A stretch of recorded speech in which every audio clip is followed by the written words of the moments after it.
Hi guys and welcome to the tutorial where we will explain how you can send money with Ria Money Transfer app, so let's dive right in. To get started, open up your favorite browser and type Ria Money.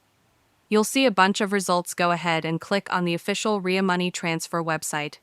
Once you're on the site, you can either register for a new account or get help if needed. I already have an account, so I'll just sign in and show you how it works step by step.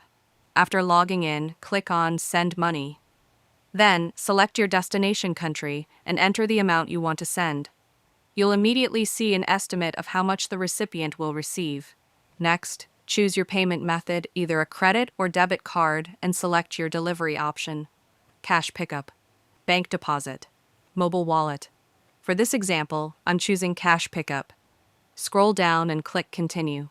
Now, select your recipient. I'll choose myself for this tutorial. Enter the city and hit Create. You'll then see a list of available networks where the money can be picked up. I'll go with any bank option. Select your payment method. Since I already have a Visa card saved, I'll use that. Just enter your CVV, review the transfer details, and scroll down to hit Send.